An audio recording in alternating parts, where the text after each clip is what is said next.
Assalamualaikum warahmatullahi wabarakatuh.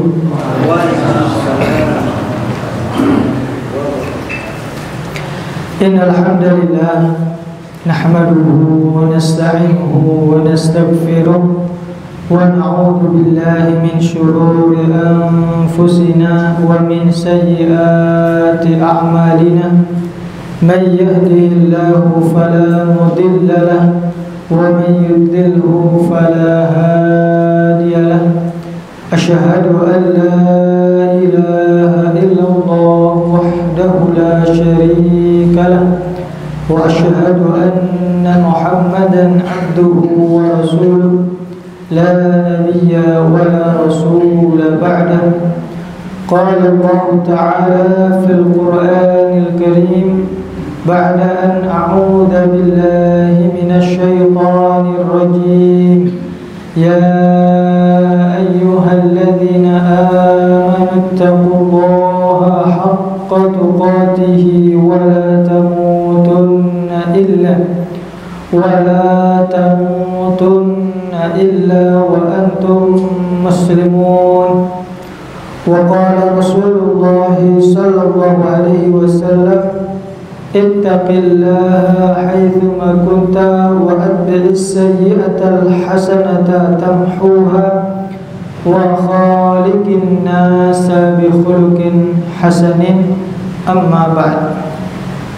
Ma'asyiral muslimin, jamaah, bapak-bapak, ibu-ibu yang semoga Allah senantiasa merahmati kita dan memberkahi umur kita, memberkahi harta kita, dan apa yang kita lakukan pada malam hari ini, yaitu majelis ilmu atau bertalabul ilmi, ini dicatat oleh Allah Subhanahu wa ta'ala sebagai pahala di sisinya dan menjadi tabungan kita yang akan kita petik hasilnya nanti di akhirat. Jamaah sekalian yang dirahmati oleh Allah Subhanahu wa ta'ala, jadi mari pertama kita bersyukur kepada Allah Subhanahu wa ta'ala dengan senantiasa mengucapkan alhamdulillahi bi ni'matihi tatimmus shalihat, dan kita tetap mengucapkan hamdalah alhamdulillahi ala kulli hal ketika kita mengalami atau mendapatkan sesuatu yang tidak kita senangi, sesuatu yang membuat kita itu kadang marah. Karena setiap manusia pasti pernah merasakannya. Lagi berangkat kerja, tahu-tahu ban motornya kempes, bocor, tahu-tahu motornya rusak. Ini kadang kondisi-kondisi yang tidak kita senangi. Ini bagi sebagian manusia sulit untuk mengucapkan alhamdulillahi ala kulli hal. Misal lagi jalan naik motor, tahu-tahu motornya berhenti. Loh, kenapa? Bensinnya padahal masih penuh. Ternyata mesinnya ada yang rusak. Jarang kita temui mengucapkan alhamdulillah motor saya rusak. Itu jarang. Nah, artinya jamaah sekalian dirahmati oleh Allah Subhanahu wa ta'ala, maka kita belajar agar bagaimana kita bisa tetap menjadi hamba Allah yang bersyukur bagaimanapun keadaan kita. Mudah-mudahan kalau kita senantiasa belajar seperti itu, nanti Allah Subhanahu wa ta'ala akan menggolongkan kita ke dalam hamba-hambanya yang bersyukur. Salawat dan salam semoga senantiasa tersampaikan kepada Nabi kita Muhammad sallallahu alaihi wasallam, kepada keluarga beliau, para sahabat, tabi'in, tabi'ut tabi'in, dan kepada seluruh umatnya yang senantiasa istiqomah hingga yaumil qiyamah. Jamaah sekalian yang dirahmati oleh Allah Subhanahu wa ta'ala, jadi tema kita pada malam hari ini, karena memang di flyer ditulis tema tematik, ya apa belum ketahuan. Nah, sekarang saya kasih tahu temanya. Jadi insya Allah kita akan membahas ataupun tema kita pada malam hari ini, perilaku atau perbuatan yang merusak pahala amal. Perilaku atau perbuatan yang merusak pahala amal. Pahala amal. Namun sebelum apa saja yang perbuatan yang bisa merusak pahala amal kita, maka coba kita awali dengan salah satu firman Allah Subhanahu wa taala dalam surah Al-Mu'minun ayat yang ke-60. Surat Al-Mu'minun ayat yang ke-60. A'udzu billahi minasyaitonir rajim. Walladzina yu'tuna ma ataw wa qulubuhum wajilatun annahum ila rabbihim raji'un. Yang artinya, dan orang-orang yang memberikan apa yang telah mereka berikan dengan hati yang takut, wa qulubuhum wajilatun, dengan hati yang takut, annahum ila rabbihim raji'un, dan mereka sadar sesungguhnya mereka akan kembali ke Rabb mereka, yaitu Allah Subhanahu wa taala. Maka ketika Rasulullah sallallahu alaihi wasallam membaca ayat ini,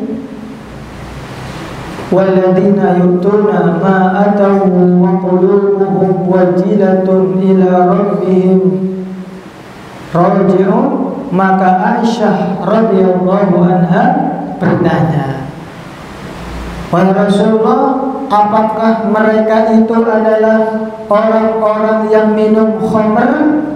Apakah mereka itu orang yang mencuri? Karena biasanya yang takut kepada Allah itu kalau orang yang habis melakukan kesalahan atau habis melakukan perbuatan dosa besar, maka mereka takut akan disiksa, akan diazab, akan dimasukkan ke neraka. Makanya Ibunda Aisyah radhiyallahu anha bertanya seperti itu, apa karena mereka itu habis melakukan perbuatan dosa? Ternyata Rasulullah SAW menjawab, tidak, bukan, wahai putri Abu Bakar.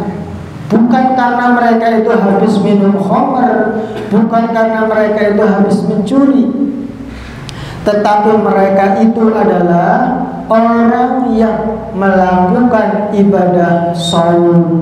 Mereka melakukan ibadah sholat, bersedekah, namun mereka takut.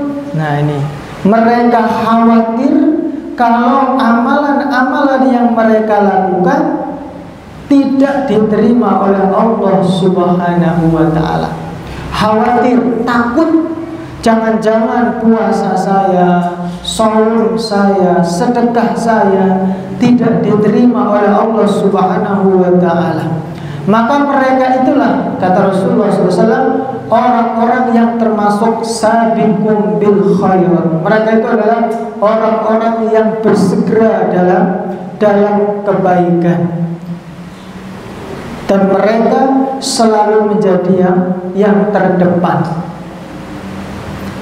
Jadi jamaah sekalian yang dirahmati oleh Allah Subhanahu wa ta'ala, maka ini berarti orang-orang yang telah melakukan amal soleh hendaknya khawatir, takut kalau ibadah yang dilakukan, kalau amalan yang dikerjakan tidak diterima oleh Allah Subhanahu wa ta'ala.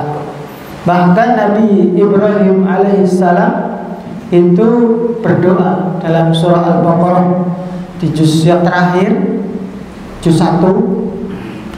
A'udzu billahi minasyaitonir rajim. Wa id yarfa'u Ibrahim al-qawa'ida minal baiti wa Ismail rabbana taqabbal minna innaka antas samiul alim. Jadi ketika Nabi Ibrahim dan Nabi Ismail membangun Ka'bah, melakukan amalan yang sangat besar.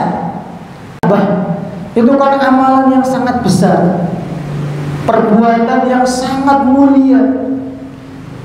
Di mana kita bisa melihat sangat mulia, sangat besar? Karena sampai hari ini Ka'bah menjadi simbol, menjadi pemersatu umat Islam di seluruh dunia. Dan Nabi Muhammad SAW mewajibkan kepada umatnya yang sudah mampu untuk pergi beribadah haji, wajib hukumnya untuk beribadah haji. Nah, amalan yang beliau lakukan amalan yang sangat besar. Beliau adalah kekasihnya Allah, Nabi Ibrahim Khalilullah. Beliau adalah ulul azmi, Nabi dan Rasul pilihan Allah Subhanahu wa ta'ala.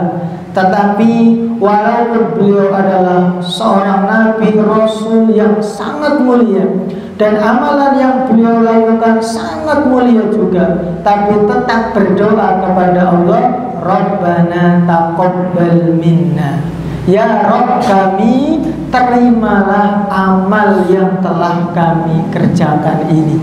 Sesungguhnya Engkau Maha mendengar lagi Maha mengetahui. Jadi apalagi kita gitu maksudnya. Kita itu bukan Nabi, bukan Rasul. Amalan kita juga nggak sehebat sebesar Nabi Ibrahim alaihissalam. Kok kita nggak pernah berdoa Rabbana taqabbal minni sholati wa shaumi dan seterusnya. Ya Allah terimalah sholatku. Berarti kita itu termasuk orang yang terlalu pede gitu ya, terlalu pede masuk surga kalau kita tidak pernah berdoa yang diajarkan oleh Nabi Ibrahim alaihissalam. Nah, maka jamaah sekalian yang dirahmati oleh Allah Subhanahu wa ta'ala, jadi mudah-mudahan dari beberapa ayat ini kita memiliki satu motivasi bahwa ketika kita beramal soleh apapun itu, termasuk bermajelis ilmu seperti ini, tetap ada rasa khawatir. Ada rasa khawatir kalau thalabul ilmi kita tidak diterima, pahalanya nggak dapat alias hilang, hangus. Nah, maka jamaah sekalian yang dirahmati oleh Allah Subhanahu wa ta'ala, padahal ketika kita beramal, ketika kita beribadah, yang kita harapkan, yang kita inginkan itu adalah pahala Allah Subhanahu wa ta'ala. Tapi Imam Ibnu Qayyim al-Jauziyah rahimahullah, beliau mengatakan bahwa hendaknya ketika seseorang akan melakukan amal soleh, motivasinya adalah iman. Nah, ini motivasi beramal soleh itu adalah iman. Tujuannya adalah mendapatkan ridho Allah Subhanahu wa ta'ala. Jadi bukan motivasinya itu karena rutinitas, karena kebiasaan. Tapi bagaimana kita menumbuhkan di dalam diri kita, kenapa kita telah berilmi? Karena iman. Ya kan? Kenapa kita sholat? Karena iman. Tujuannya apa? Mendapatkan ridho Allah Subhanahu wa ta'ala. Jadi motivasinya, penggeraknya adalah iman, tujuannya adalah mendapatkan ridho Allah Subhanahu wa ta'ala. Maka kita sekarang masuk ke kira-kira perilaku atau perbuatan apa yang bisa merusak pahala amal kita. Sebagaimana sholat itu bisa rusak, ya kan, bahkan bisa batal kalau melakukan misal pembatal sholat. Bahkan pahala sholat pun itu antara kita satu dengan yang lainnya pun bisa jadi berbeda. Seberapa khusyuk dia dalam sholat, seberapa tumakninah, ini mempengaruhi. Nah, mempengaruhi. Maka amal-amal soleh kita pun seperti itu. Ini kita ambilkan dari sabda Rasulullah SAW yang diriwayatkan oleh Imam Ad-Dailami. Beliau Rasulullah SAW bersabda, sittatu asya'a tuhbatul a'mal. Ada 6 perkara, 6 perbuatan yang tuhbatul a'mal, yang akan menghilangkan pahala amal. Jadi tuhbat, menghapus, menghilangkan, merusak. Walaupun sebenarnya banyak, tapi kita mengambil hadis ini mudah-mudahan kita bisa berhati-hati. Kata Rasulullah ada 6 perkara atau perbuatan yang bisa menghapus pahala amal kita. Apa yang pertama? Yang pertama adalah al-ishtighalu bi'uyubil khalqi. Yang pertama adalah sibuk dengan aib orang lain. Yang pertama, istighfar, sibuk dengan aib orang lain. Ini yang pertama. Sibuk dengan aib orang lain. Ini ada di dalam hadis yang lain, Rasulullah SAW bersabda, "Tuba liman syaghalahu aibahu an uyubin nas." Kata Rasulullah SAW, sungguh beruntung seseorang yang disibukkan dengan aib dirinya sendiri daripada mengurusi aib orang lain.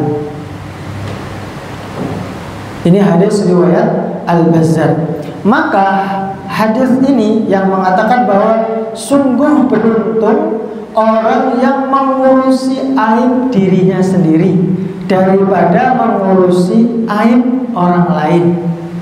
Maka kebalikannya berarti sungguh celaka, ya kan? Sungguh celaka orang yang sibuk ngurusi aib orang lain daripada mengurusi aibnya sendiri.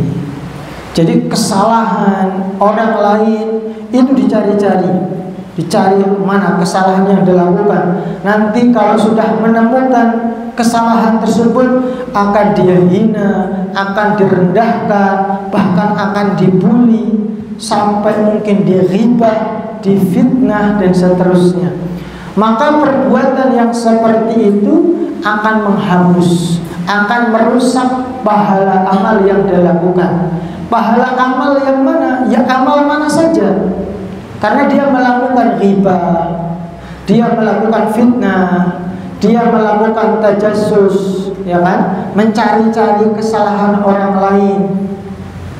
Nah, maka kalau seperti itu, pahala amal-amal yang lain, apakah pahala sholat, apakah sedekah, atau yang lainnya, itu bisa rusak. Itu bisa rusak. Maka kita harus berhati-hati.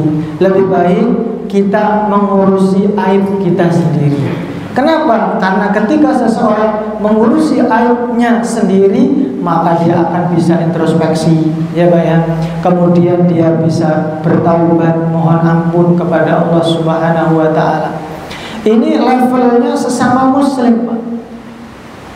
Mungkin bisa jadi dosanya akan bisa lebih besar kalau yang dicari-cari kesalahannya, yang dicari-cari aibnya, itu mungkin tingkatannya adalah para ulama misalnya, atau para asatid,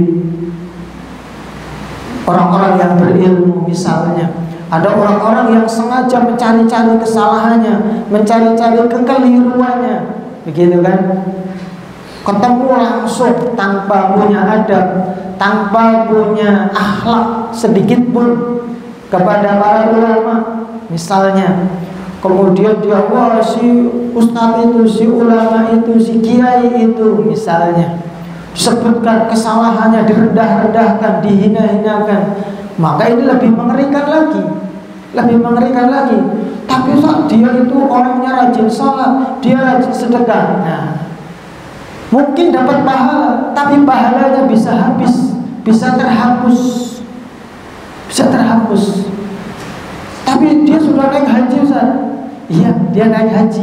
Kalaupun hajinya berpahala, tapi kalau dia melakukan perbuatan seperti itu, pahalanya bisa jadi rusak atau bisa jadi hilang.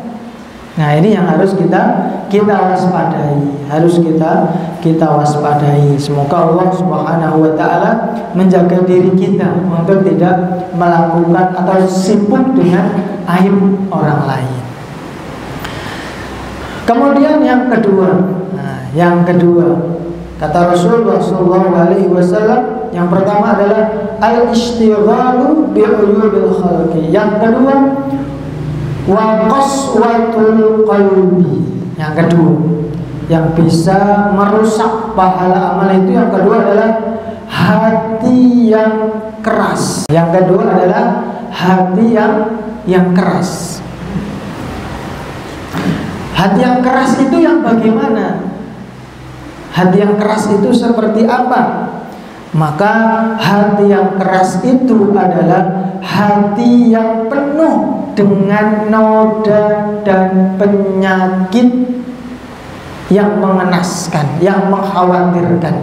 Apa itu misalnya?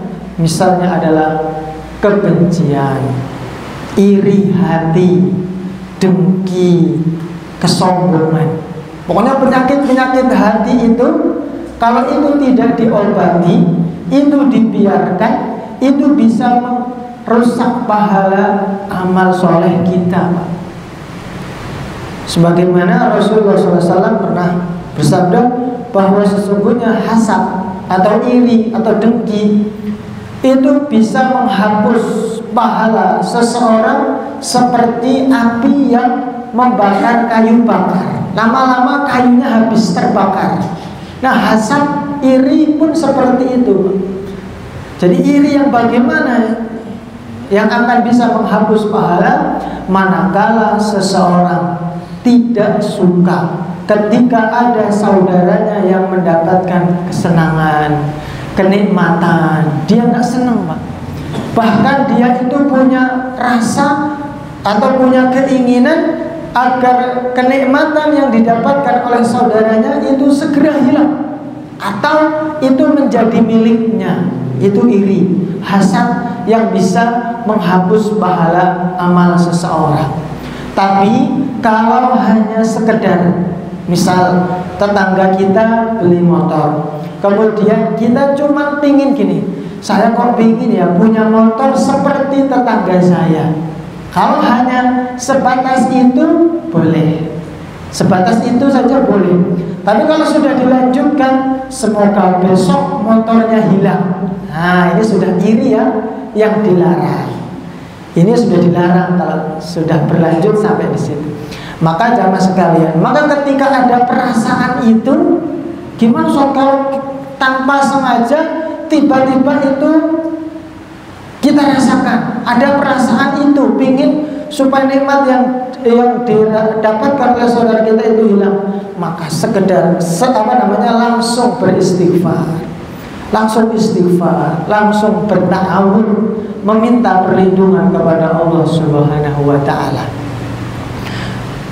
Dan karena bahaya ini penyakit ini, bahkan Allah Subhanahu wa taala sendiri sudah mengajarkan kepada kita agar kita itu berlindung dari orang yang memiliki sifat hasad. Wa min syarri hasidin idza hasad. Orang yang enggak punya rasa hasad, enggak punya rasa iri, disuruh berlindung dari orang yang punya sifat hasad. Kan kita enggak ada yang tahu apakah tetangga kita, apakah saudara kita yang ada rasa hasad. Dan kalau orang yang punya rasa hasad itu, Pak, memang berbahaya untuk kita. Biasanya orang yang punya sifat hasad nanti dia akan terkena penyakit ain, penyakit mata. Jadi kalau orang yang terkena penyakit ain ini berbahaya. Bahkan pernah terjadi di zaman Rasulullah, seorang sahabat yang punya wajah yang ganteng, ya kan, tampan. Kemudian karena ada orang yang hasad, sahabat tadi dilihat oleh orang yang punya penyakit hasad tadi, ain. Maka sahabat yang tampan tadi pingsan, Pak. Pingsan.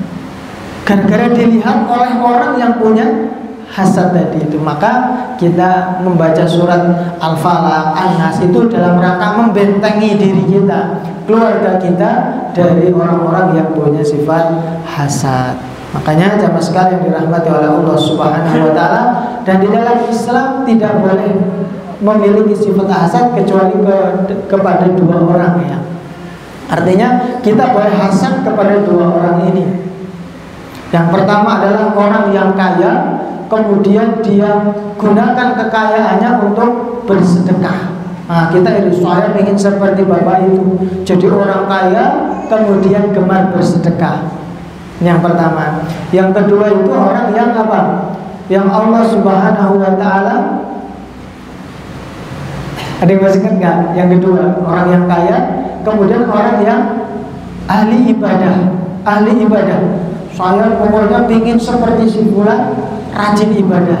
Nah itu seperti, artinya motivasi dia itu bukan supaya si fulan itu mendapatkan keburukan, bukan, tetapi motivasinya adalah supaya dia bisa bersemangat dalam beribadah. Maka jamaah sekalian yang dirahmati oleh Allah Subhanahu wa taala, yang kedua adalah qaswatul qalbi, hati yang keras. Hati yang keras itu ya hati yang tidak mudah atau tidak mau menerima nasihat.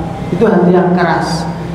Tidak bisa menerima kebenaran. Itu hati yang keras. Jadi orang sombong lah. Orang sombong itu kan meremehkan manusia dan menolak kebenaran. Maka kita berlindung kepada Allah Subhanahu wa taala dari penyakit tersebut. Lalu bagaimana Ustaz? Agar hati kita tidak keras, agar hati kita itu lunak. Bisa dengan membaca Al-Qur'an. Itu akan melunakkan hati kita, Pak. Dengan sholat malam, kemudian membaca zikir, memperbanyak puasa. Itu semuanya insya Allah, apalagi di bulan Dzulhijjah ini, amalan-amalan ini apabila kita lakukan, maka itu adalah amalan yang paling Allah cintai. Maka mari kita berlomba-lomba untuk memperbanyak beramal soleh di bulan ini. Yang ketiga adalah wa hubbud dunya. Yang ketiga adalah cinta dunia. Bahkan disebutkan itu hubbud dunya ra'su kulli khati'ah.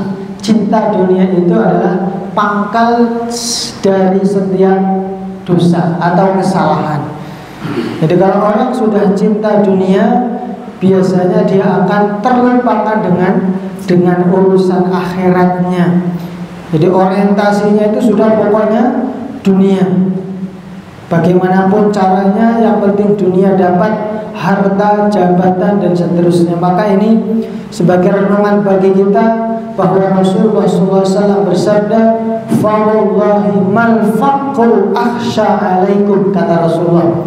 Sesungguhnya yang aku khawatirkan terhadap umatku itu sebenarnya bukan kefakiran, bukan nanti umatku miskin, walakinni, tetapi kata Rasulullah SAW, yang saya khawatirkan, yang saya takutkan adalah akhsha alaikum antum satad dunya alaikum. Yang saya khawatirkan, kata Rasulullah SAW, akan dibukakan kepada kalian, yaitu dunia.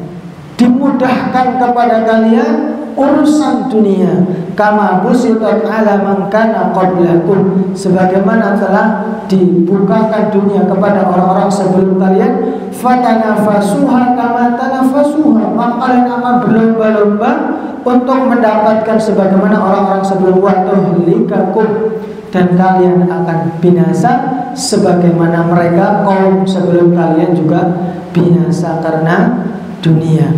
Maka jamaah sekalian dirahmati oleh Allah Subhanahu wa taala, hubbud dunia, cinta dunia, yang kemudian akhirnya melalaikan dari akhirat, dari ibadah, lupa sholat, lupa kewajiban, akhirnya melakukan perbuatan dosa dan seterusnya. Maka itu semua bisa merusak pahala. Kalaupun tidak merusak pahala, kesempatan yang mestinya dia bisa mendapatkan pahala, kesempatan itu bukan mendatangkan pahala, tapi malah mendatangkan dosa. Maka jamaah sekalian dirahmati oleh Allah Subhanahu wa taala, jadi itu kita menghilangkan dari diri kita hubbud dunia, cinta kepada dunia. So berarti nggak boleh bekerja, nggak boleh jadi orang kaya, boleh bahkan dianjurkan menjadi orang yang kaya, tetapi kekayaan, harta itu dijadikan sebagai wasilah untuk mendapatkan pahala yang semakin banyak. Jadi bukan tujuannya dunia semata, tetapi tujuannya adalah dengan harta dia akan punya keinginan mendapatkan pahala yang lebih besar, diinfakkan, disedekahkan, diwakafkan, dan seterusnya. Kemudian yang kelima, yang keempat, yaitu Rasulullah SAW berfirman, yang keempat adalah wakilatul haya, sedikitnya rasa malu.